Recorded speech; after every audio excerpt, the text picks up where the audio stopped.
इन बातों की भनक ज्योति को लगी तो वो मीरा को लेकर सीधा सरपंच के वहां पहुंची।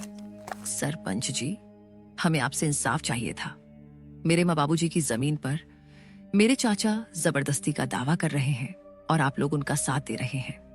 मुझे आपसे यह उम्मीद नहीं थी। हम कोई अबला नहीं है, हम ऐसे चुप नहीं रहेंगे। सरपंच जी, ऐसे कैसे कोई भी आकर हमारी जमीन हड़प लेगा? थोड़े समय बाद धर्मपाल, विमला और कमल भी वहां पहुंच गए और वहां पर नाटक करने लगे। सरपंच जी, हम तो बस इनकी भलाई चाहते हैं। भाई की मौत के बाद हमने ही इन्हें पाला है। आप तो यह अच्छे से जानते हैं। और अब जब लड़कियां बड़ी हो गई तो हमें बदनाम कर रही हैं। जरा सोचिए, क्या यही इंसानियत है? ज्योति बेटी, तुम्हारे चाचा तो ठीक कह रहे हैं। तुम लोग तो एक ही परिवार के हो। परिवार के बीच यह झगड़ा क्यों? वैसे भी सरकारी कागजात के हिसाब से तुम्हारी जमीन में इनका भी हक है। ऐसे कैसे सरपंच जी? यह लोग हमारी मजबूरी को देखकर हमारा फायदा उठाने आए हैं। ये कोई परिवार नहीं है, ये बस जमीन के लालच में परिवार होने का दिखावा कर रहे हैं। ये सब बात चल ही रही थी कि तभी पटवारी भी वहां आ जाता है। हरिश्चंद्र की जमीन कानूनी तौर पर सिर्फ उनकी नहीं है, इसमें उनका भाई धर्मपाल का भी हिस्सा है। ऐसे कैसे?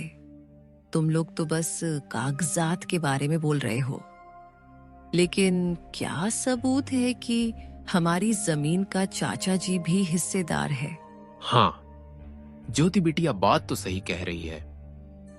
तुम लोग कुछ पुख्ता सबूत भी पेश करो, तब जाके मैं पंचायत बुलाकर सही फैसला ले पाऊंगा। सरपंच के मुंह से यह सुनने के बाद धर्मपाल, विमला और कमल थोड़ा हताश जैसे नजर आए और वे लोग वहां से निकल गए। अरे पटवारी, तुम किसका इंतजार कर रहे हो? तुमको नहीं जाना उनके पीछे पीछे? कितने पैसे खिलाए थे मेरे चाचा ने? ज्योति के ताना सुन के पटवारी शर्म से वहां से निकल जाता है। बिटिया, मुझे गलत मत समझना। मेरे आंखों के सामने जो आया मैंने उसे ही सच मान लिया।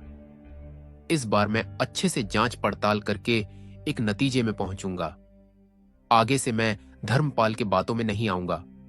और वे लोग तुम दोनों के मजबूरी का फायदा उठाना चाहते हैं तो मैं तुम लोगों को न्याय और उन लोगों को कड़ी सजा दूंगा। सरपंच के मुंह से यह सुन के दोनों ने थोड़े राहत की सांस ली और थोड़ा शक, थोड़े खुशी के साथ घर लौटे।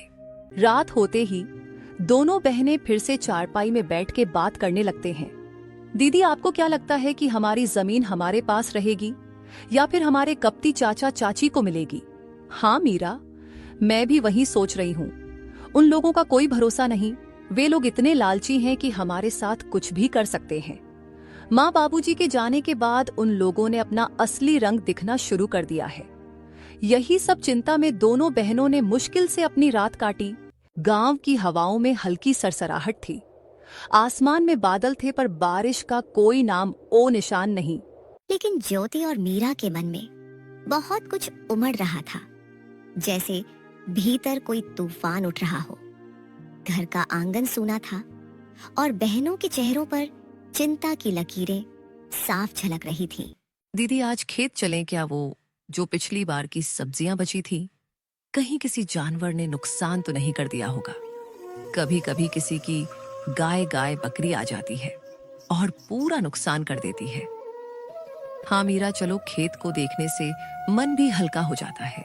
और बाकी बची हुई सब्जियां बेचने के लायक हो गई कि नहीं, साथ में देख लेंगे। लेकिन मुझे एक बात को लेके चिंता है। गाय बकरी का तो पता नहीं, बस कोई इंसान हमारे खेत को नुकसान ना पहुंचाए। वैसे भी हमारे अपने ही हमारी जमीन पर बुरी नजर डाले हुए हैं। दोनों बहनें खेत की ओर चल पड़ी। रास्ते में पेड़ों की छाव थी और चिड़िया की सहल पहल।